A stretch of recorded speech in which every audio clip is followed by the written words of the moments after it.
탈관하시면서도 저희들이 고민을 항상 주시는 우리 홍사 선생님께 말씀을 듣다 보니까 진보정치 노동자라고 하는 말씀을 이제 처음 표현을 해주셨는데 제가 문득 노동자의 제2정치세력화라는 말과 비교가 됩니다. 사회자라기보다는 오늘 좀 진행을 편하게 하면서 저도 제 느끼는 점들을 좀 말씀드리고자 좀 편하게 말씀드리고자 하면 지난 한 6개월 정도를 가장 고민하고 계신 새로운 진보정당 건설을 위한 지금 논의들이 많이 진행이 됐었습니다.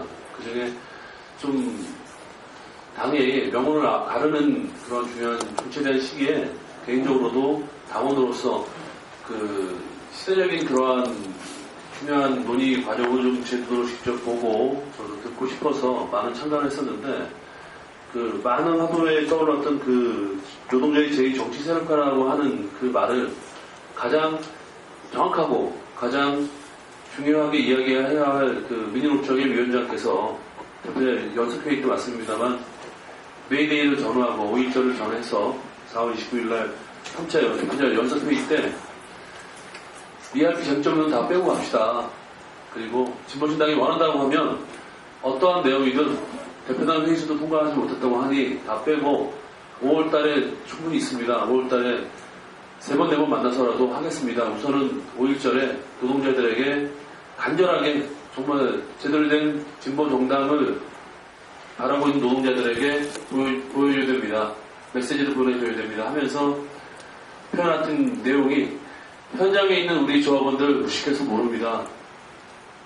진보정치 정치 대통합 세부 내용들은 여러분들이 하십시오. 저희는 10만 양성해서 100억 만들어서 저희가 또 다시 한번 돈 내고 조직돼서 해보겠습니다.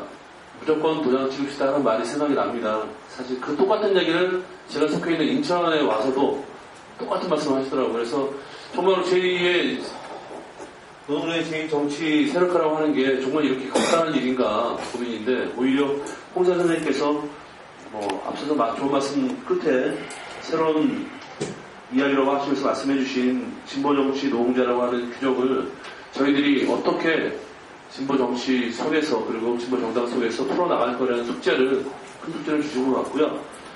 그러면 말씀이 좀 편하게 말씀을 하는 시간이라 중간에 휴식을 듣고 했었는데 괜찮으시죠? 그러시면 지금 분명히 아시겠지만 이 자리는 우리 홍세환 선생님, 장사한 교수님, 김상훈 교수님 오시더라도 여러분들께서 우리 당원 동지분들께서 그리고 또 우리 이 자리에 참석해 주신 우리 시민들께서 궁금하신 점들을 한 가지 딱 정해서 답해 주신 않으실 겁니다. 숙제를 주시는 거죠. 그래서 궁금하신 점과 그리고 고민되는 점들을 말씀해 주시면 우리 홍세환 선생님과 같이 편하게 간담을 하는 시간을 갖도록 하겠습니다. 질문 계시면 우선 질문 받도록 하겠습니다. 편하게 질문해 주십시오. 네, 마이크 좀 드릴게요. 저 한 가지만 좀 여쭤볼게요. 저 같은 경우는 이제 2004년에 민주당 활동을 하다가 그 위에 다시 나오고 2004년에 나왔고요. 그리고 2008년 촛불 이후에 다시 진보신당에 들어왔거든요.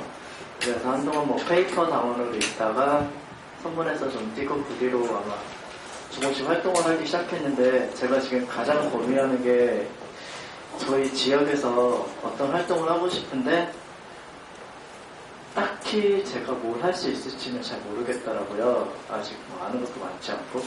근데 얼마 전에 이제 저희 시당에서 이제 최저임금 현수막 펀데라고 해서 걸었잖아요. 그래서 제가 가장 놀란 게 저희 지역 같은 경우 이제 제 이름을 걸고 모빌동 주민 배송 이런 식으로 해서 걸어왔더니 이제 같은 지역에 사시는 주민들께서 저보고 진보신당 방어느냐 이게 과연 무엇이냐라고 여쭤보는데 이런 것도 되게 좋고 하는데 여쭤보고 싶어는 저같이 이제 저 학생신분이고 그러는데 지역에서 어떻게 진보에 대해서 알려야 될지 그거를 정확히 잘 모르겠는데 그것에 대해서 좀 여쭤보고 싶습니다. 그러니까 말 그대로 아무것도 모르는, 그러니까 열정은 있는데 그 방향으로 나아가지는 잘 못하겠거든요. 예, 우선, 열정이 있으시면 공부에도 열정을 있어야 될 거고요. 우선, 당연히 이제 뭘 하고 싶으신지에 대한, 구체적으로, 그건 이제 당연히 자기 자신의 적성과, 맞춰야 해야겠죠. 그리고, 제가 아까, 앞서 민중의 집 얘기를 말씀드렸는데, 이것이 지금 그와 같은, 지금 말씀하신 지역민과 어떤 그런 접점이, 이 접촉점을 어떻게 늘려나갈 것인가가 대단히 중요한 과제입니다, 우리에게. 이게 왜냐하면, 앞서 계속 강조했습니다만은 존재가 의식을 규정한다가 우리 사회에서는 전혀 맞질 않아요. 이것이 맞지 않기 때문에, 왜냐하면 이 철저하게 이루어진 이 의식화. 가령 옛날 사람은, 이 책을 읽지 않은 사람은 적어도, 무식하다고, 자신이 무식함을 인정을 할 만큼, 이 주입된 게 없었습니다. 이 교육이나 장기화된 교육이나 또는 미디어나 이런 걸로 주입된 게 없기 때문에 비어 있으니까 무식하다는 걸 인정하고 그러니까 고집 부릴 것도 많지 않았는데 지금은 정말 의식세계가 아주 꽉 차 있는 거죠.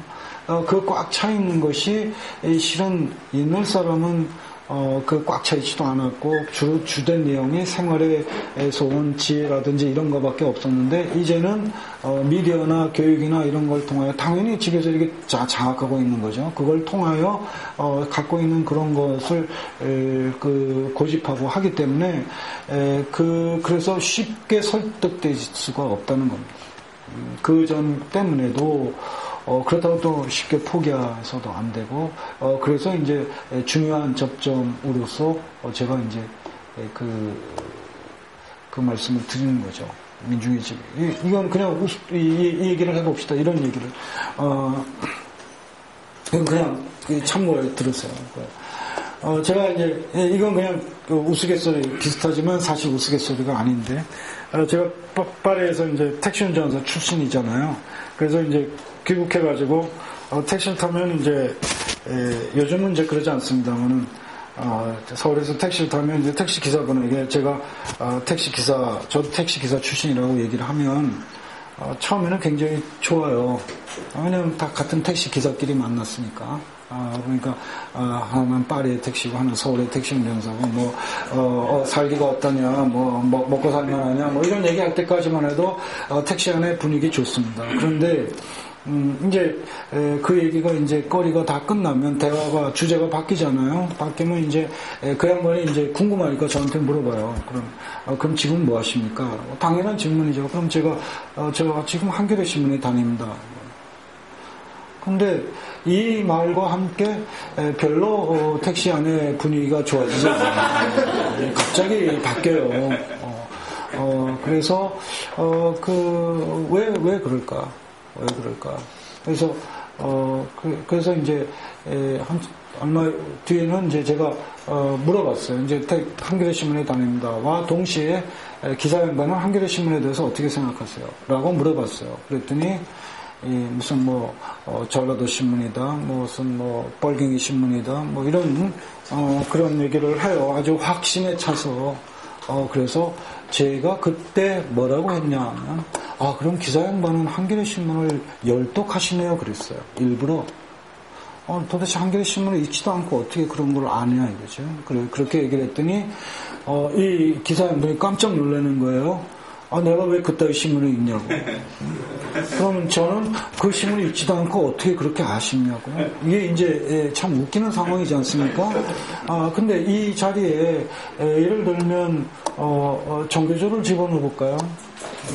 예를 들면 저요 정교조 선생입니다. 정교조 교사입니다. 그랬을 때 대부분의 택시 기사분이 호의적일까요?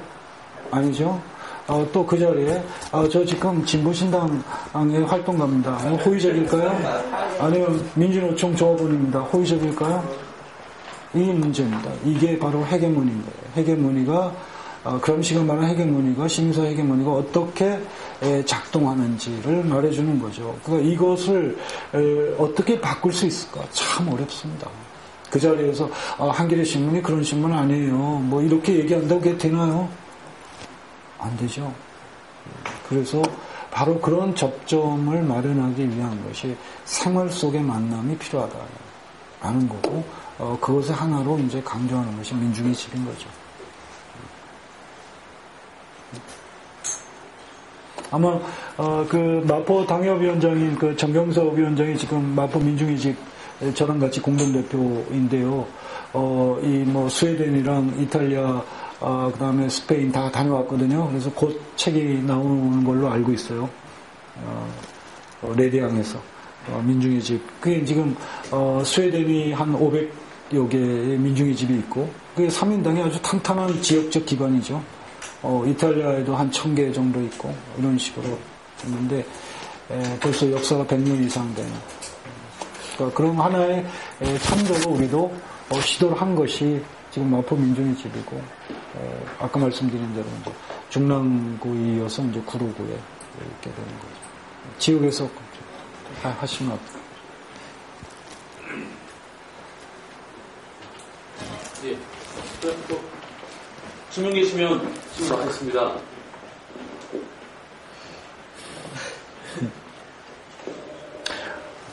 네, 앞으로 나와서 좀 들어주실까요?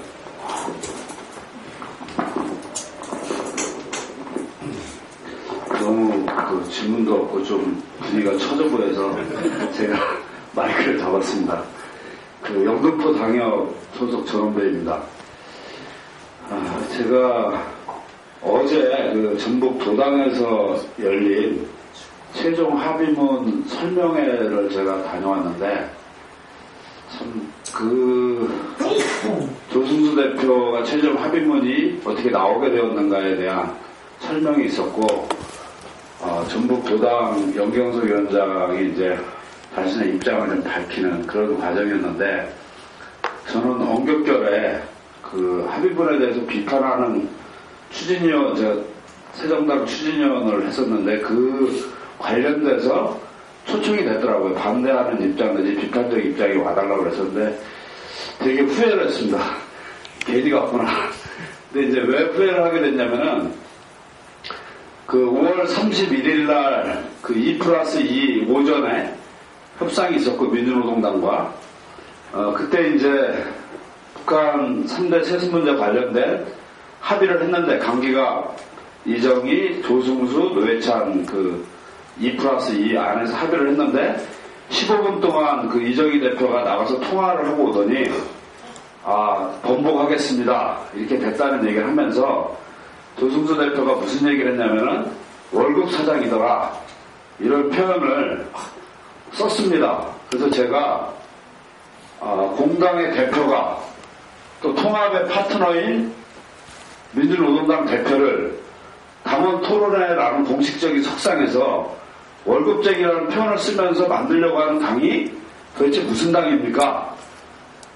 아무 말도 못하더라고요. 제가 이 말씀을 꺼낸 거는 비단 조승수 대표뿐만이 아니고 우리 지금 통합과정 미천이 다 드러나고 있는 이 통합과정에서 진보 정치의 대표 주자라고 불리는 분들이 보여주는 말 바꾸기와 말 지집기 그리고 악어의 눈물과 같이 사과하기 사과하고 돌아와서 또 까기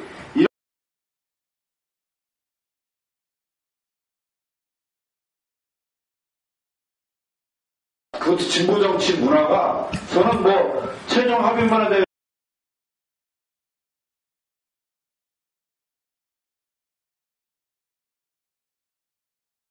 하지만은 그런 걸 추진해 나가는 과정에서 보여주는 너무나 이렇게 찾아가 볼 수 없는 그러니까 부르주아 정치판을 더 능가하는 그런 행태들을 보이는 이 모습, 이 문화가 어디서 도대체 온 것인지 그리고 그걸 해결하기 위해서 우리는 어떤 노력이 필요한 건지 특히나 아주 공공연하게 노회찬 위원장이나 조승수 대표 등등 민주노동당 안에는 당권파와 비당권파가 있다. 당권파는 동부연합이다. 그들은 구제불능이다. 그 당원들 모인 데서 그렇게 얘기를 합니다. 구제불능이다. 비당권과 손을 잡고 그들을 한마디로 제거해야 된다. 제거할 수 있다. 사회당까지도 집어넣어서 이런 표현을 어떻게 당 대표라는 사람 내지는 추진위원장 그리고 진보정치의 거의 진짜 대표적인 분들이 어떻게 당원 토론회에서 우리 떨리는 가슴으로 과거의 입장 차이도 있지만 상처도 있지만 새롭게 힘을 모아서 우리가 소수가 되더라도 올바른 정당 문화를 만듭시다. 이 정도는 돼야 그래도 무엇이 만들어질까 말까 할 상태인데 어떻게 이런 행동들이 눈을 깜짝 안 하고 너무나 당당하다는 듯이 이야기되는 그런 문화가 도대체 어디서 온 것인지 다른 나라에도 이런 사례들이 있는지 그런 부분에 대해서 궁금해서 여쭤봅니다. 네. 그래서 저희 오늘 보시면 뒤에 가면은 당원이 진보신당입니다. 당원 한 분 한 분이 다 진보신당이라고 생각합니다. 예, 잠깐 선생님 바꿔드릴게요. 선생님 글쎄요, 그렇죠.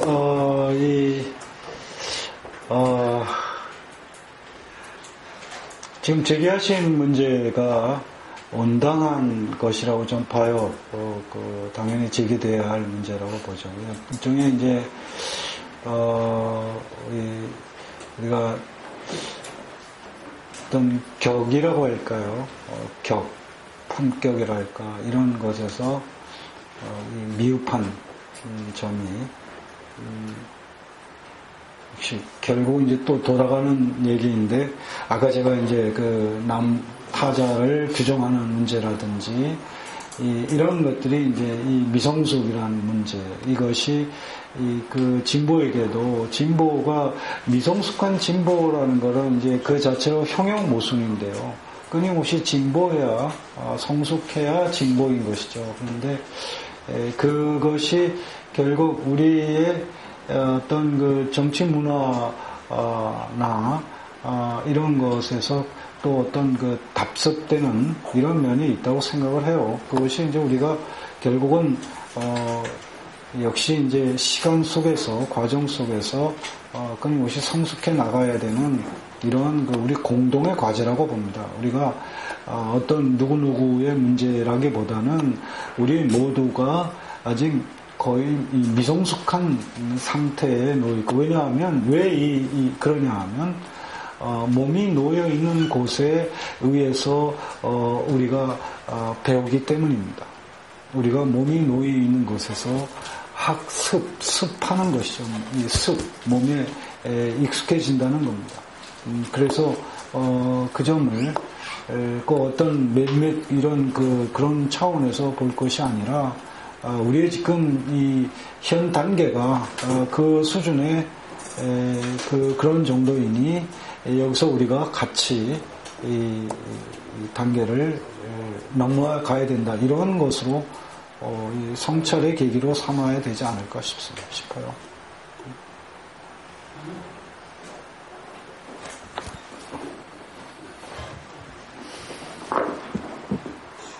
마이크 하나님의 은혜의 정답게 오늘 진행하고 있습니다. 다른 분 계시면 말씀해 주시겠습니까?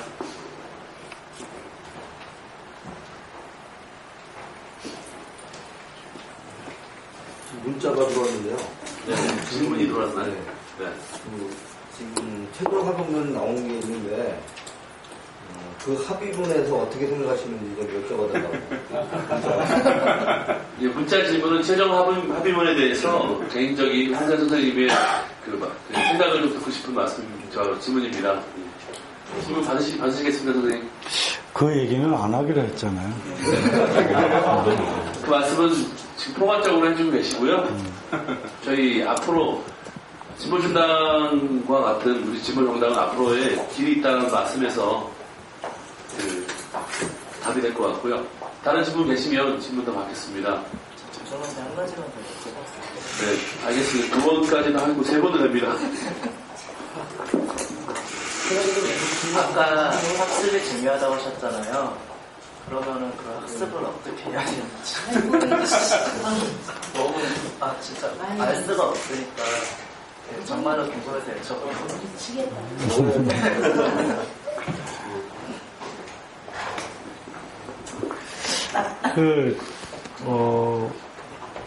우선 그런 생각 한번 해보시죠. 지금 갖고 있는 생각의 주머니에 대해서 한번 점검해 보셨으면 합니다. 사람은 생각하는 존재인데 생각을 갖고 태어나진 않지요. 그렇다면 지금 내가 갖고 있는 생각이 그러니까 말하자면 생각의 주머니를 차고 나오는데 사람은 태어났을 땐 분명 비어 있었죠. 지금 많이 채워져 있는데 이 채워지는 과정에 대한 성찰을 해보시기 바랍니다. 어떤 생각들이 나에게 채워졌을까라는 그리고 그걸 알기 위해서도 이를테면 나에게 채워져 있어야 되는 생각인데 채워져 있지 않은 것에 대해서까지도 이 성찰이 필요하잖아요. 그럼 제일 중요한 건 존재입니다. 나라는 존재에 나는 정말 가져야 되는 그 생각의 주머니를 차고 있을까. 이 점에서 대부분의 경우 그것이 전혀 그렇지 못한 거죠. 내 존재하고는 전혀 맞지 않는. 제일 중요한 거는 역시 책입니다. 책과 버타기. 책과 버타기.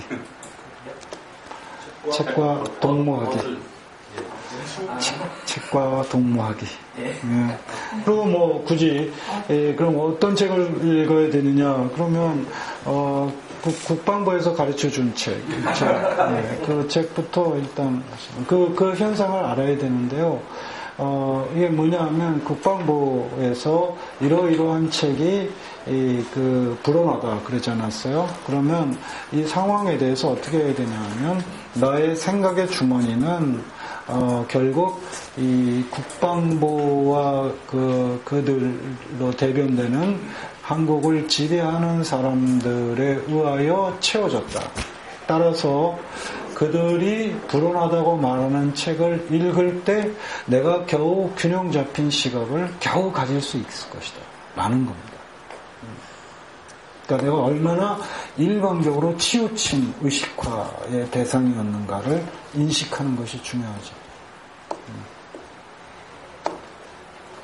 그러니까 정말 어떤 책이 불어나다고 얘기했는지를 봐야 돼요. 그러니까 예를 들면 한국어 선생의 대한민국사, 이 대한민국 역사 알아도 안 돼요. 불어나해져요. 그 다음에 현기영 선생의 소설책 읽어도 안 돼요.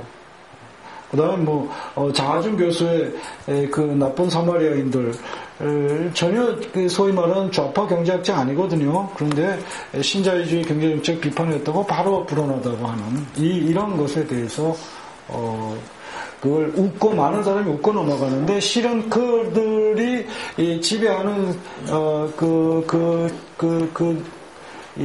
지배 세력이 장악한 바로 그들이 장악한 제도 교육과 그들의 그 자본의 논리에서 크게 벗어나지 않은 이 미디어에 의해서 바로 나의 의식 세계도 내 생각의 주머니도 채워졌다는 것을 인식해야죠.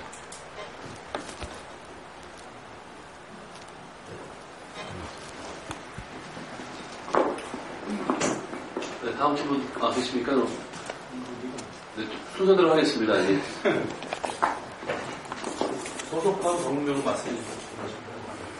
안녕하세요. 저 부천당역 강현구라고 합니다. 그러니까 원래 제가 오늘 취지는 저랑 이제 성국장님이 요즘에 독잡하다고 통합하다고 독집하다고 얘기가 많은데 저랑 저 사무장님은 사실 혼란파에 속하거든요. 저도 마찬가지네요. 아무래도 생각이 수십 번 바뀌어갖고 혼란파에 있었고 홍사 선생님의 지침을 받으면 혹시 이렇게 따라야 되지 않을까 이렇게 그래서 얼른 왔는데 홍사 선생님도 오늘 혼란파에 계시다고 그걸 보기는 참 어려운 상황인 것 같고 이제 다른 걸 묻자면은 홍사 선생님께서 지난 그 과정 진보정당 운동에 대해서 이제 성찰을 하셨고 앞으로 어떻게 해야 되냐 하면서 이제 민중의 집 얘기를 하셨는데 그렇다면은 그 낡은 진보와 이별하기 위해서는 어떠한 가치를 우리가 선명하게 내세워야 될까 이거에 대해서 저희가 물어보고 싶거든요. 그러니까 요즘에 보면은 뭐 원자력 발전소 얘기가 나오는데 저는 세계적으로 뭐 녹색을 강조하는 게 굉장히 큰 흐름을 타고 있는데 그런 것처럼 어떠한 가치를 우리가 내세워야 우리가 낡은 진보와 이별할 수 있는가 이거에 대해서 한번 질문드리고 싶습니다. 뭐 그 가치는 우리가 다 공유할 수 있지 않을까 싶어요. 지금 뭐 생태 문제라든지 또는 노동 있는 복지라든지, 뭐 당연히 노동 있는 복지래겠죠. 뭐 복지 얘기하는데 결국 그럼 아까 제가 말씀드린 대로 제가 이제 중요하게 생각하는 것은 몸이 놓이는 자리마다 우리 모두가 다 주체화되는 것. 이것이 이제 제가 궁극적인 것. 그러니까 결국 이제 핵심적인 것이 당연히 이제 노동 문제겠죠. 일터에서의 주체화니까 이것은 뭐 여러 가지 거기에 따른 이제 그림들을 우리가 그릴 수 있을 텐데요. 그건 제가 이제 학자도 아니고 그래서 그건 이제 학자들의 이제 힘을 많이 빌려야 되죠. 다양한 뭐 이런 것으로 그걸 꼭 뭐 딱 집어서 이거다라고 얘기하기에는 그것만 이렇게 얘기하기에는 좀 그렇고 이렇게 포괄적으로 같이 그래서 저는 뭐 이런 생각도 해봐요. 그러니까 우리가 좀 큰 울 안에서 서로 이 타자를 아까 말씀드린 이렇게 규정하고 이러지 말고 정말 제가 강조하는 톨레란스에 의해서 큰 우울 안에서 각자의 강조점을 가지면서도 같은 우울 안에서 모색해 나오는 과정 속에 우리 자신의 모습을 한번 그려볼 수도 있지 않겠나라는 생각도 해보는 거죠. 그리고 제가 민중의 집 얘기한 건 민중의 집만이라는 것이 아니라 우리 역량에 대한 성찰을 한번 해보자는 것이었습니다. 과연 우리의 역량이 아까 얘기했듯이 진보정치 노동자도 그것인데요. 우리가 지금 활동가라고 하는 분들이 과연 그런 활동을 그 지역이든 어디선 그런 활동을 할 수 있게끔 생존 문제에 과연 얼마만큼 우리 당이 기능할 수 있을 것인가라는 이런 것도, 이 문제를, 사실 아까 제가, 이 부분에서 진보신당이 민주노동당에게서 배워야 할 점 중에 하나일 수 있다. 라고 판단하는 겁니다. 저는 이제 표현은, 진보정치 노동자라는 표현을 썼지만, 물론 그것이 갖고 있는 또, 그 문제를 우리가 은근히 비껴간 부분이 있다는 거죠. 그러니까 그걸 좀 솔직하게 과연 우리가 얼마만 그런 정치 노동자를 육성할 수 있을 것이냐, 활동하게끔 할 수 있을 것이냐, 우리 지금 현재의 이 진보신당의 역량이라는 것이 이런 거는 한번 우리가 되돌아볼 필요가 있고. 그리고, 그게 뭐, 예를 들면 뭐, 나가서 얼어 죽을 것이냐, 뭐, 이런 표현과, 그렇게만 얘기할 게 아니라, 한번 따져봐야 된다. 그리고 그런 부분이 중요하다라는 얘기를 하고 싶은 거죠. 그렇습니다.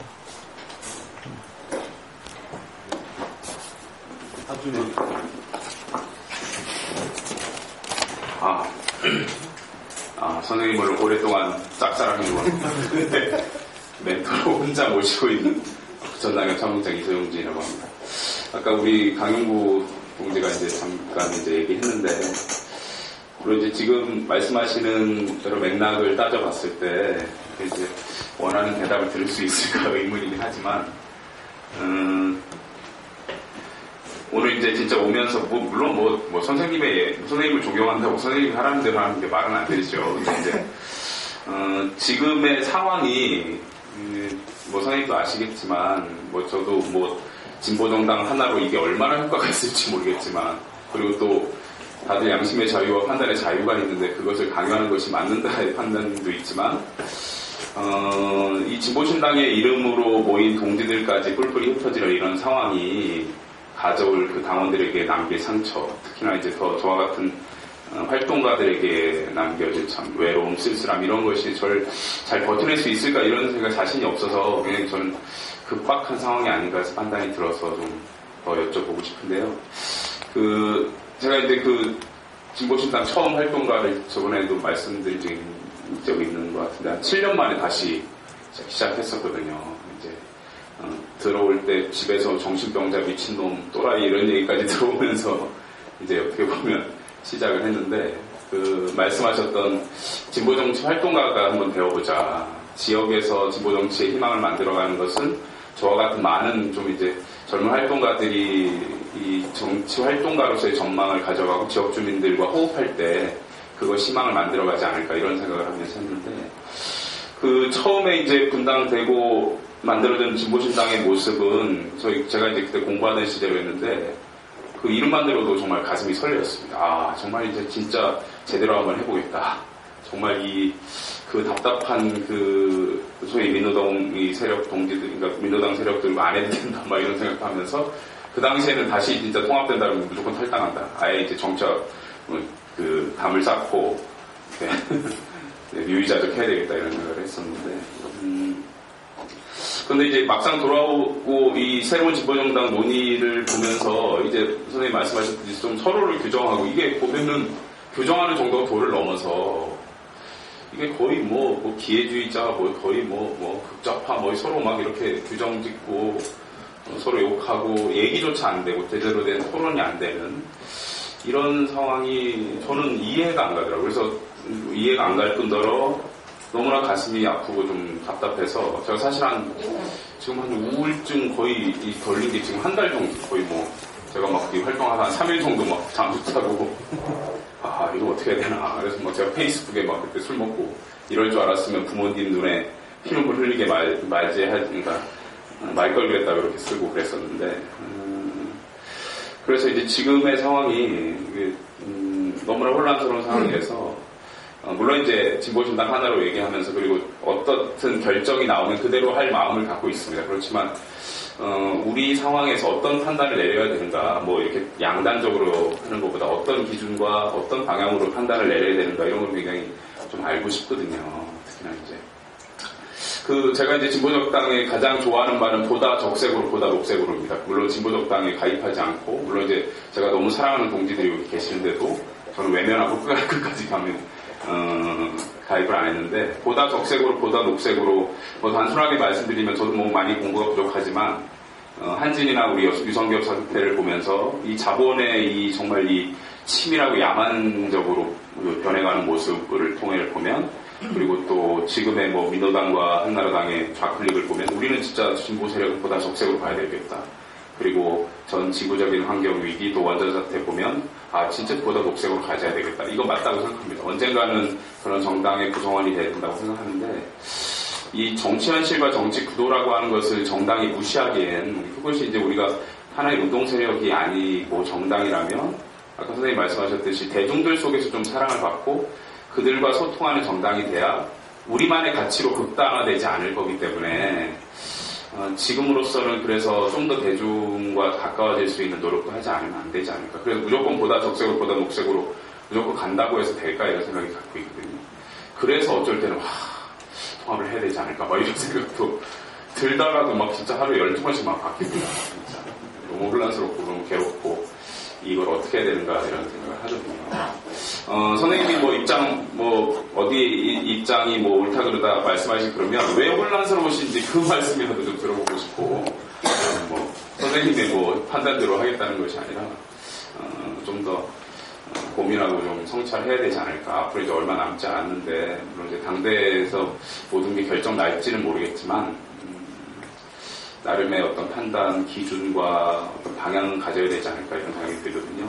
그래서 좀 구체적으로 좀 솔직한 말씀을 한번 듣고 싶습니다. 저는. 그래서 압박해 오시네요.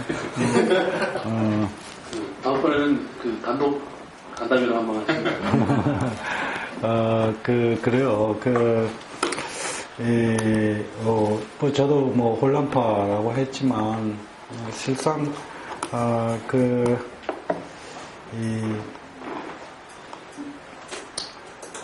실은 저도 이 장기적인 그런 전망 속에서 봤을 때 물론 이제 얼마나 우리가 그래서 제가 계속 이제 따져본 거죠. 우리가 역량이 얼마나 되는가라는 이런 것을 이제 따져보는 건데요. 그 역량 자체가 사실은 좀 불안해 보입니다. 우리 현재의 역량 자체가 불안해 보이고, 그리고 아까 말씀드린 바와 같이 서로 존중이랄까 이런 것이 아주 취약한 문화 속에 있고, 그래서 일단은 제가 강조하고 싶은 것은 정말 함께 움직여야 된다. 함께 움직여야 된다고. 또 만약 지금 서로 떨고 가거나 아니면 스스로 떨어져 나가거나 하는 그런 사람이 있다 하더라도 결국은 다시 만날 것을 저도 기억할 수 있는 이런 것이 필요하지 않을까라는 거죠. 정말 아까우니까 정말 소중한 분들이거든요. 사실 우리는 어떤 사람들이냐면 사실 이게 이제 아까 얘기한 헤게모니하고 같은 건데, 헤게모니가 어떻게 관철되는가를 구체적으로 보여주는 것 중에 하나인데, 우리는 동창 만나도 별로 공동의 화제가 없는 사람들이잖아요. 이게 정말 소수파라는 그런 건데, 이것이 그래서 정말 소중한 그런 건데, 바로 그렇지 못한 사람들이 주류가 해놓은 그런 것에 묻혀서 그 문화에 우리까지 젖어들고 있는 이런 것이 참 안타깝고 그러지 않았으면 좋겠다는 것이고, 그 다음에 이제 또 하나 강조하고 싶은 것은 단계나 이런 데 나타나는 그런 양상이 굉장히 첨예하고 이런 것 같지만 사실은 이 다수는 전혀 그렇지 않다고 저는 보고 있어요. 왜냐하면 이 첨예한 이런 어떤 그런 분이 주로 그런 표현을 하는 분들은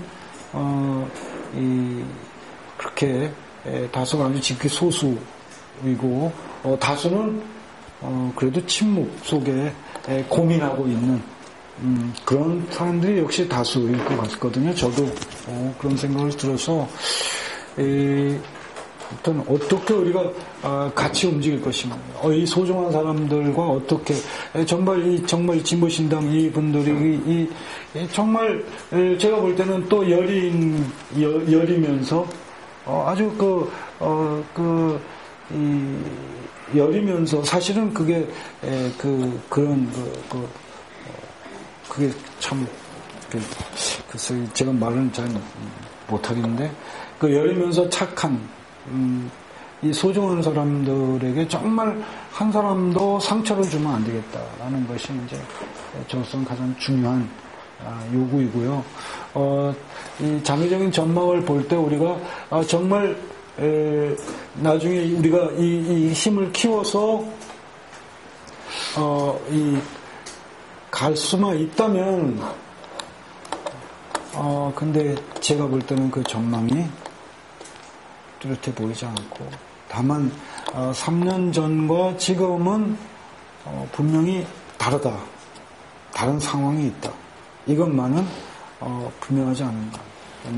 혹자가 도로민노당 이런 표현을 쓰는데, 저는 그것은 분명히 3년이라는 시간이 민주노동당 거기에도 그렇고 우리에게도 그렇고 분명히 그 3년이라는 시간이 준 교훈이 또 성찰이 저를 포함해서 있을 것이다라고 생각을 합니다. 답이 안 되죠. 그러니까 얘는 어떻게 하면 같이 갈 수 있을까? 이게 이제 고민인 거죠. 같이 가야 하니까. 이 소중한 분들과 같이 가야 하니까.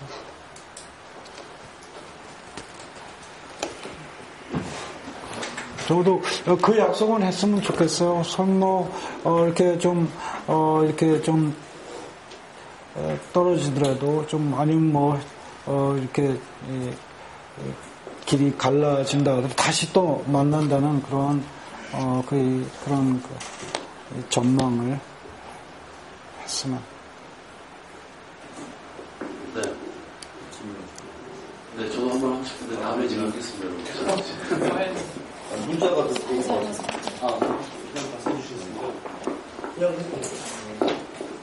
두 가지인데요. 하나는 민노당에서 정책 당대회를 하면서 사회주의 강령 삭제를 했는데 여기에 대해서 어떻게 생각하시는지 이렇게 한 들었고요. 하나는 통합하면 탈당하겠다는 당원들이 있는데 이 사람들은 어떻게 설명을 했으면 좋겠는지 두 가지 들었습니다.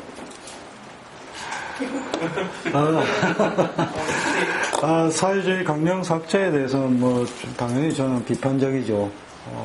당연히 비판적이고, 그런데도 그럼 또 합당할 거냐, 이렇게 얘기하면 그것, 또 다시 이제 그 얘기로 되돌아오는데요. 합당하면 탈당하겠다. 하든 하지 않든 탈당하지 않았으면 좋겠습니다. 그러니까 뭐라고 설명을 해줘야 되냐, 이런 거 같아요. 뭐라고 이 사람한테 해야 이 사람이 탈당을 안 하겠는가.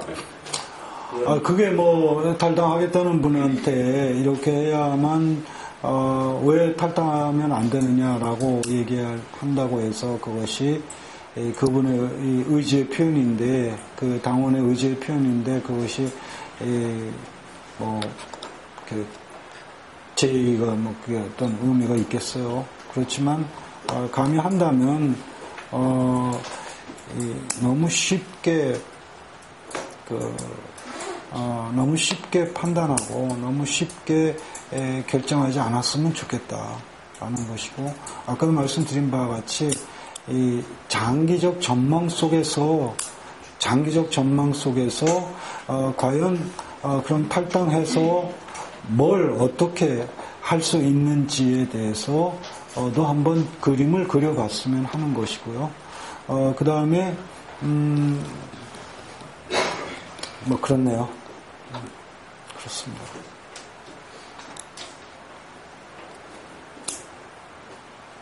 결국은 안타까운 거지만 우리가 힘이 너무 없는 거예요.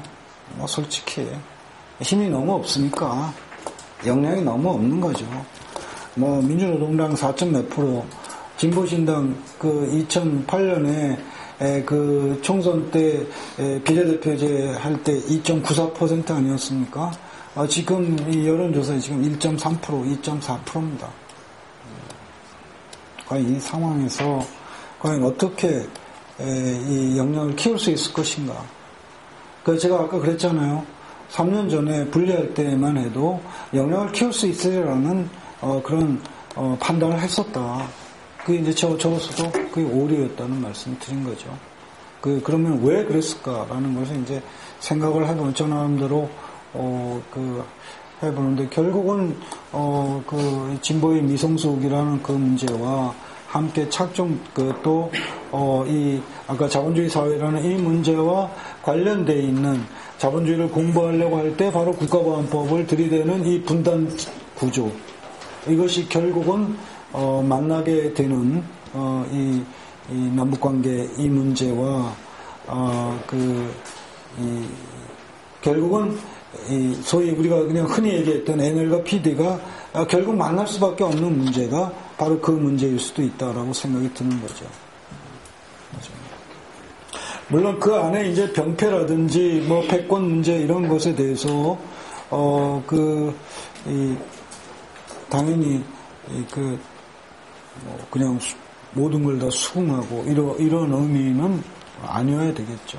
또 그것이 우리도 3년 동안에 3년 전에 우리와 다르다면 민주노동당도 역시 3년 전에 그들과 또 다른 것이니까 그런 면을 우리가 좀 생각을 해볼 필요가 있다.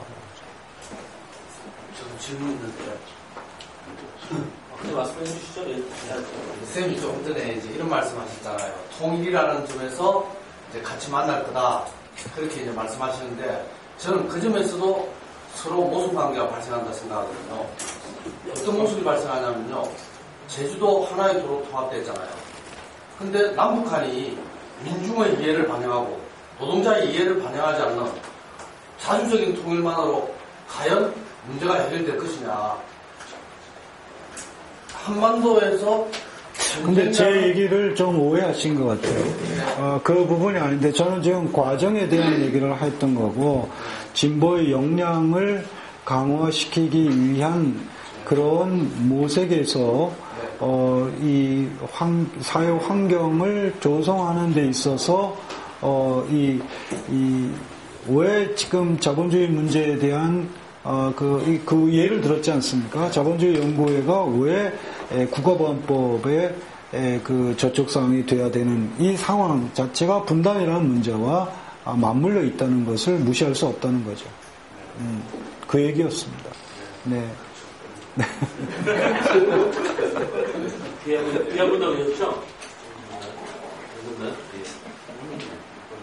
그냥 맞습니다. 예. 잠시만. 아까 이제 선생님 말씀하신 우리의 역량, 그리고 이제 제가 이제 올해는 아니지만 이제 6개월이 안 되긴 했지만, 제가 이제 부천당협인데, 지역당협 중에서 좀 이렇게 상황이 좋고, 오바에서 말씀하신 분 모범이라고 하시는데, 저희가 항상 좀 화끈거리는 게, 저희가 그 두 가지 측면에 있어서, 하나는 이제 민중의 집과 같은 지역 사업을 하는 데 있어서, 딱히 지역에서 현안이나 지역의 어떤 문제에 대해서 이렇게 개입하는 게 많이 없어요. 열심히 연대 다니고, 그것도 되게 중요하긴 한데, 투쟁연대 다니기 중요하긴 한데, 거기에 좀 치우쳐있지, 그 지역을 제대로 지역 사업을 하지 못하고 있거든요. 또 하나는, 아까 말씀하신 진보정치 노동자, 진보정치 활동가 만드는데, 저 혼자입니다. 그러니까 민노당 쪽에 그분들은 한 10여 명 되거든요. 모든 이 단체까지 해서. 그분들이 어느 정도, 물론 이제 많이는 아니지만 그거를 받으면서 활동하는. 그런 이 진보신당의 현실, 지역에서 움직이는데 너무나 어려움의 현실, 그래서 저는 조심스럽게 좀 이거를 바꿔야 되지 않을까. 우리가 너무 역량이 부족하기 때문에, 그런 얘기를 좀 하고 의견도 밝히고 그랬는데, 근데 이제 반박을 받는 얘기가, 여기 선생님한테 여쭤보고 싶은 게, 그럼 민노당하고 통합하면 달라지느냐? 민노당하고 통합했을 때 또 지역은 어려웠다. 이런 질문이 또 하나 있고, 뭐가 달라질 게 뭐 있느냐? 아까 제가 말씀드렸다시피 3년 전에 우리도 3년 전에 우리와 지금의 우리가 다르듯이 민주노동도 3년 전에 저기와 오늘이 다르다라는 얘기고요. 그 다음에 이제 우리가 이제 꼭 이념을 지향하는 우리로서 꼭 염두에 둬야 할 것이 사람은 다 이 시공간적 안정성을 요구한다는 겁니다. 시공간적 안정성이라는 면에서 자칫 이 부분을 뛰어넘어서 이 이념 가치를 지나치게 강조하다 보면 결국 일상성을 상실하는, 그리고 결국은 이제 힘이 실종되는 이런 일이 있다는 거거든요. 그러니까 그 부분에 대해서 정말 천착해야 되는 거죠. 근데 제가 혼란파다 이렇게 말씀드리는 것은 과연 지금 그런 힘을 우리가 이 역량을 강화시킬 수 있는, 그래서 제가 진보 정치 노동자라고 표현한 그런 이를 얼마나 육성할 수 있으며 시공간적 안정성을 확보해 주면서, 그게 실은 그렇지 않다면 참 무책임한 일일 수 있으니까. 그럼 만약 그럴 수 있다면 얼마나 좋겠어요. 민주주의 집도 하나의 예로 말씀드린 겁니다만은, 과연 결국은 우리의 주체적 역량의 문제이고, 주체적 역량이 얼마나 강화될 수 있느냐의 문제이고, 그 고민이죠. 그게 이제 저한테도 제가 곤란하다고 그러는데 그 얘기입니다. 그리고 또 두 가지 정도로 이게 노조, 그러니까 어떤 노조들이 저도 잘 모르지만 이제 투쟁 현장이나 이런 데 가면 이게 참 적절한 표현인지 모르겠는데, 이 지도부가 이제 민노당 이렇게 조합원이랑 민노당 쪽에 계신 지도부가 굉장히 좀 보면은 투쟁에 좀 소극적이고 타협 중심적인 이런 측면을 되게 많이 봤었거든요. 그러니까 그런 측면들 때문에 또 통합에 대한 비판적인 얘기가 나오고, 또 이제 그 이정희 대표의 그 편지에서 보듯이 네. 그러니까 이제 이 통합 파트너를 이 국참당까지 저는 국참당까지를 통합 파트너로 절대 생각하지 않거든요. 신자유주의 세력과는 절대 통합할 수 없다. 이런 문제에 있어서 네. 저 때문에 이제 통합에 대해서 굉장히 반대하는 분들이 있는데 저도 그것 때문에 혼란스러운 것이고 그런 건 어떻게 생각해요? 물론 저도 마찬가지입니다. 그 부분은 물론 마찬가지죠. 그리고 그런 상황에 소위 신자유주의를 수용하거나 포용하거나 거기에 대해서 남도 선을 긋지 않는 어떤 그 성찰이거나 이런 스스로 그런 것이 이루어지지 않는 한 이 국참당이라든지 이런 세력과의 어떤 이런 것은 참 받아들일 수 없는 어떤 일종의 마지노선이죠. 그렇죠. 그렇습니다. 질문 계실까요? 지금 네티즌 질문이 카라TV로 한번 돌아가 계시고요. 저는 제가 오르는 그 뒤에 강연회가 앞으로 계속 이어집니다. 그리고 지금 상반에서 끝나는 것도 아니고 저희 그 이후에도 우리 당원 동료분께서도 제안해 주시고 또 아실 내용이 있다고 하면 저희가 항상 준비할 예정입니다만 저들은 오늘 편안한 자리를 생각하고 사회자가 질문을 저도 좀 선생님께서 말씀하신 내용 중에 저도 지금 좀 당면에 있는 과제도 있고 해서 좀 질문을 드려도 될까요? 양해하는 질문 좀 드리겠습니다.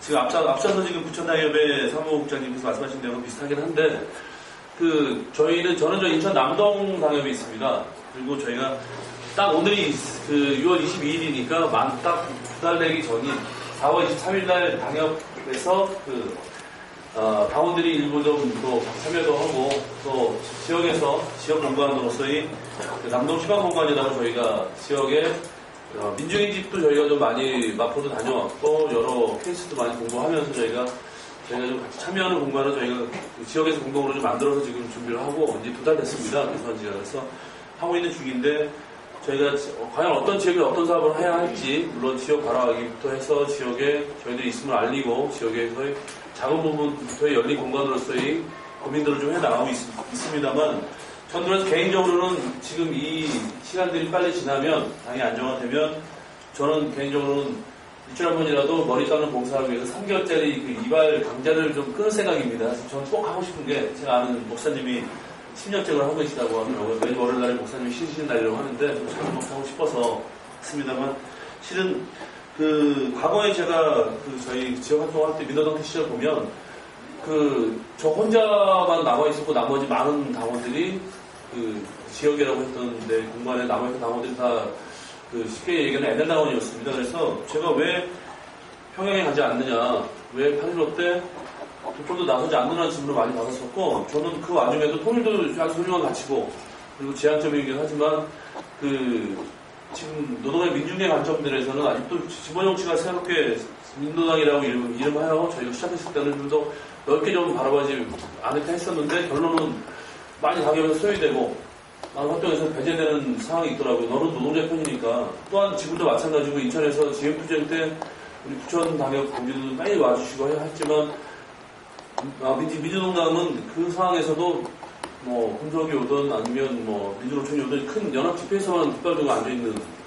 근데 그게 일단 거기서 끝나는 게 아니고 인천 지역만의 문제가 아니고 서울에 올라오면 재능에도 민주노동당은 필요할 때가 와 있고 지방에도 와 있고 많은 현장 활동가들이 그 말씀을 하더라고요. 그래서 똑같구나. 근데 여러분 지금 말씀하신 대로 진보정치 질문을 드리면 진보정치 노동자의 육성이 필요하다. 근데 그 노동자가 과연 어떤 과정에서 좀 만들어질 수 있는 왜냐면 지금 과거의 민중의 집이나 저희 같이 지역의 대한공간으로서의 지금 새롭게 시작하는 입장에서는 어떤 범위까지 저희가 진보정치 노동자가 역할을 할 수 있겠느냐, 그 목표를 둬야 하느냐, 즉, 요즘에 좀 화두가 되고 있는 새로운 진보정당에서는 노동자 경영론이라든가 좀 장기적으로 좀 바라봐야 저희 이런 핵심적인 가치 부분에서 비교했을 때 어느 정도까지 방점을 찍고 좀 생각하시는지 그리고 또한 진보정치 노동자는 어떻게 좀 만들어져야 할 것이며 만들어지는 방법들이 지금 어떻게 고민하고 계신지가 저희가 좀 많이 궁금합니다. 네, 제가 역량이라고 얘기하는 것이 이제 결국은 궁극적으로 아주 솔직히 얘기하면 돈입니다. 돈 문제죠. 돈을 지금 과연 우리가 얼마만큼의 제 표현식으로 하면 진보 정치 노동자에게 진보 정치 활동을 할 수 있게끔 시공간적 안정성을 줄 수 있는가? 이게 이제 핵심입니다. 그래서 이제 당원도 필요한 것이고, 또 당비도 내는 것이고 그런 것이죠. 결국 뭐 당 운영이지만 당 운영이라는 게 결국 또 사람 사업이고, 그래서 좀 더 이것을 그냥 느슨하게 생각해왔던 걸 좀 더 구체적으로 생각해야 한다는 것이고, 지금 말씀하신 것에서 비춰보면 제가 판단할 때는 우리가 예를 들면 중앙정치에 대해서 일단 이런 것도 이제 제 고민의 한 부분인데요. 예를 들면 한 5년 정도는 철저하게 중앙 선거니 뭐니 이런 거는 하지 말고 그야말로 지역에서의 그런 그 활동과 중심에 그것을 정말 당원이 얼마나 될지, 또 당비를 지금처럼 10,000원 내고 이런 식이 아니라 11조까지는 아니래도 한 20명이면 20명 정도면, 아니면 30명, 40명 정도의 당원이면 한 사람의 그 진보정치 활동가가 활동할 시공간적 안정성을 가질 수 있도록 하는 그런 정도의 어떤 그런 글쎄요, 그걸 뭐라고 표현할까? 그만한, 자세나 실천력이나 이런 것이 있을 때, 그리고 그만큼 어떤 적극성, 이런 것이 요구된다는 것입니다. 그리고, 제가 이제, 이 적극성에 대한 얘기를 하는데요. 전부, 너무, 이 당원을 확장하는 문제도 그렇고, 굉장히 소홀했다는 것을 얘기할 수밖에 없어요. 소홀했다. 그런 점이, 우리에게 아직 여러 가지로 이제, 나만 그냥 당비 내고, 10,000원 당비 내고 이런 것으로, 거기에 비하여 요구하는 건 또 엄청 많은 그런 정도의 기여를 하면서, 또 바라는 거는 너무 많은, 이런 점도 우리가 한번 되돌아가야 한다. 이게 무슨 문제냐 하면, 바로 이제 그것이 미성숙의 진보와 관련되는데, 내가 그래도 이 사회에서 진보인데, 이런 것으로 어깨에 힘잡는, 이런, 말하자면 이제, 이건 좀 비유적인 표현입니다만은, 조중동 읽는 독자는, 드러내놓고, 나 이제 신문 끊어, 이렇게 말하지 않아요. 근데, 한겨레신문이나 경향신문 읽는 독자는 하나 좀 마음에 안 드는 기사 나오면 바로 나온다. 나 이제 이 한겨레신문 안 봐. 이런 거죠. 이런 것에 대한 성찰이 좀 필요하다고 생각해요. 그리고 얘기가 좀 딴 데로 갔는데요. 저는 이런 간담이라고 생각하면 저도 그래서 지금 당비 5,000원에서 10,000원하고 10,000원에서 20,000원 하는 걸 굉장히 당원들이 많이 사무실 당대에 있었지만 어느 순간에는 사그라들었거든요. 근데 그 이후에 저희가 4월 24일 개소식 준비하면서 지역의 후원자들 많이 했지만 마크 나오니까 그러면은 한 500명 정도 되니까. 근데 정현수 위원장도 이제 어느 일을 하더라도 이제 그 안에서 자선력이 있더라. 그래서 저희도 일정 기간 동안에 좀 어느 정도까지 올라가기 노력을 해야 했는데, 실은 지금 60명 후원 가지고 추천을 하고 있습니다만, 상근자 한 명 볼 수 있었고요. 그리고 그 중에는 저희 당원 중에 한 분이 저희가 이 지역으로 아파트 당첨해서 이사 왔는데, 자기가 이 활동을 위해 자기는 앞으로 적금 든다고 생각해서 한 달에 10만원씩 하겠다는 당원들이 생겼습니다. 그래서 사실 생각보다는 그래도 이 공간에 대한 부분들, 지역에 대한 활동이 필요를 많이 느꼈구나라는 것도 좀 느끼는데, 거기 더해서 지금. 네, 물론 그거에 제가, 그런, 이 당원들의 자발성이나 이런 것을, 그것이 우리 진보신당이 가장, 많이, 그런 게 있다고 보지만, 그래도 좀 부족하다라는 면을, 제가 강조하려는 거죠. 그런 분들이 많이 있다는 걸 저도 알고 있고요. 그런데, 말하자면 이제 그런,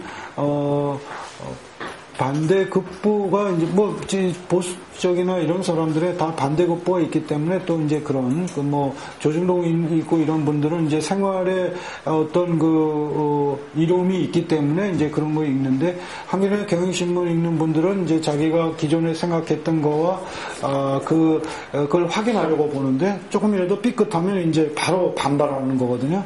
그러니까 이런 것이 이 진보정당을 지지하는 분 또 당원들에게도 그런 부분이 있고 그래서 바로 무슨 탈당한다 뭐 이런 것이 있지 않을까 좀 그래요. 좀 더 많은 고민을 좀 더 선생님과 더 상의드리고 싶습니다. 네, 그래요. 그리고 중간에 아까 좀 네티즌께서 우리 방언이신지 모르겠습니다만 하나TV를 통해서 그 질문이 하나 있습니다. 오늘 좀 민감한 좀 이렇게 좀 이슈가 됐던 내용인데 민주노동 내 권영별 위원회 발표를 어떻게 평가하시는지 간단하게 좀 말씀 좀. 그건 권영길 의원께서 2007년 대선에 출마했던 것에 대해서 사과를 하셨지 않습니까? 저는 대단히 그 진정성을 믿고 싶고요. 그리고 사실 분당의 고리를 연 것이 바로 권영길 그 의원의 그 당시 대표였나요? 그 대선에 나왔던 이것이어서 이것이 이제 바로 그런 점들이 아까 말씀드린 민주노동당도 3년 전과 지금이 다르다라는 것의 한 구체적인 모습의 하나가 아닐까 이렇게 생각을 하죠. 혹시 질문 계실까요? 예정된 시간은 거의 이제 지나고 있습니다만 질문 계시면 한두 분 더 질문 받고요. 생각이 더 들어왔는데 네. 전국연합에서 문건 3년의 계획 10년의 전망이라는 문건이 있는데 여기에 보면 2012년에 그게 2012년으로 됐대요. 정부, 동부 등이 구청장을 끌어들이려는 이유가 이것과 관계가 있다고 생각하시는지 2012년에 노동과 같은 중요한 이슈를 잡고 있는데 이제 결과를 좀 찾아내려고 하는 것이 있는데 구청장까지 끌어가려고 하려고 하는 게 아니겠느냐. 그거 좀 난감한 질문인 것 같다 했더니 몇 번 들어왔는데요. 열심히 보고 있는데 이거 답을 안 하죠. 뭐 그렇게 질문하신 분이 이미 답을 알고 계신 거 아닌가 싶습니다. 저보다 더 잘 알고 계신 것 같아요. 네. 예. 그러면 질문도 없으시면 우리 오늘 말씀해주신 홍사 선생님의 간단한 마무리 말씀 듣고요. 그리고 마치도록 하겠습니다. 그리고 말씀 끝나면 이외에 광고 말씀 잠깐 드리도록 하겠습니다. 그래요. 제가 아까 같이 혼란파다 말씀드린 것은 사실 우리 진보신당이 역량에 대한 그리고 아까 제가 처음 말씀드린 바와 같이 3년 전에 제 판단에 대한 그것이 3년 뒤에 어쨌든 그것이 오류였다는 것이 드러난 것에 대한 성찰도 포함해서 말씀을 드린 거고요. 그래서 과연 어떤 소위 정말 딱 우리에게 맞는 길이 있다 할 때에 그것이 지속성, 특히 이 시공간적 안정성을 얼마만큼 이 정치 이 노동자, 우리 진보 정신 노동자에게 줄 수 있는지에까지 혼자 생각하지 말고 우리가 같이 고민해야 될 부분이라고 보아서 제가 오늘 말씀을 드렸고요. 사실 저도 고민이 많습니다. 고민이 많은데,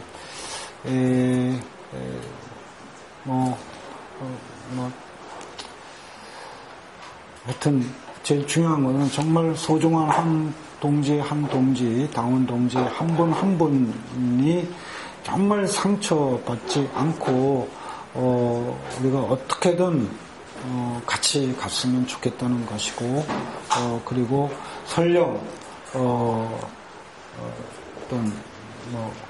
갈림길이 잠깐 있다 하더라도 그건 그냥 잠깐 있고 다시 뭔가 이렇게 큰 바위가 있어서 물이 이렇게 갈라져 흘렀다가 조금 뒤에 다시 만나는 합류하는 이런 생각으로 임했으면 하는 그런 바람이죠.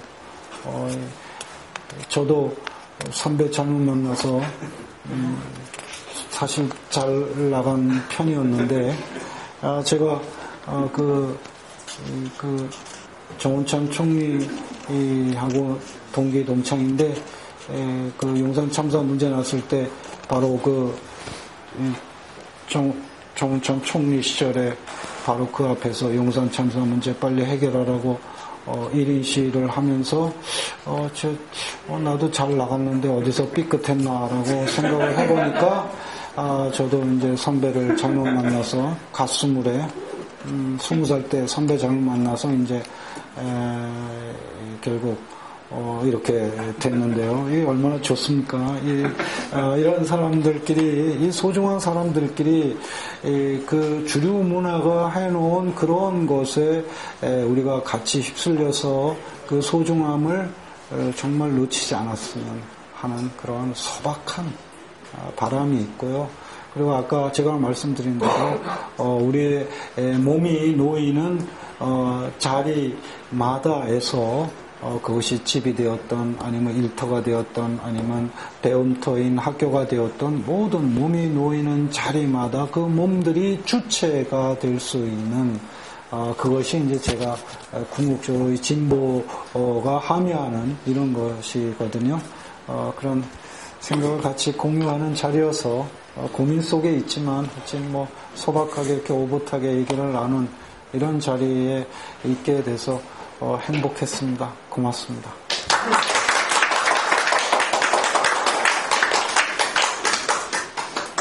이상 그 기획 강연의 당원이 진보신당이다. 낡은 진보와 이거라라 기획 강연 21강을 마치도록 하고요. 다시 한번 우리 소중한 자리 해주신 홍사 선생님께 박수 한번 부탁드리겠습니다. 안내 말씀 드리겠습니다. 이번 주 일요일 2월 26일이 저희 당 대의원대회입니다. 대회 전까지 우리 대의원, 각지적인 대의원분들이 많이 의견 좀 하시고 고민이 계실 텐데 의견이 되시면 편하게 흉 없이 말씀해 주시면 좋은 의견 발언해서 결정이 좀 잘 났으면 좋겠고요. 그리고 구로고의 토요일 날 있는 그 자리에 꼭 많이 후원 주점에 많이 참여하셨으면 좋겠어요. 그리고 윤중의 집에 꼭 후원 주점에 참여 많이 하시기 바라고요. 그리고 르몽드 디플로마틱 혹시 구독하실 분 있으면 좀 비싸긴 하지만 또 생존해야 되니까 그 르몽드 디플로마틱을 만드는 노동자들의 시공간적 안정성을 위하여 진짜 정리는 몇 분이나 잠깐 도와주실 거고요. 그래서 팀플 자료 준비했습니다. 그래서 선생님과 더 편하신 말씀 나누고요. 크게 하겠습니다. 그래서 팀플 자료 안내해드릴 테니까 잠깐 자료 정리하는 동안에 가실 분들은 같이 주시기 바랍니다. 감사합니다. 인사 마치겠습니다.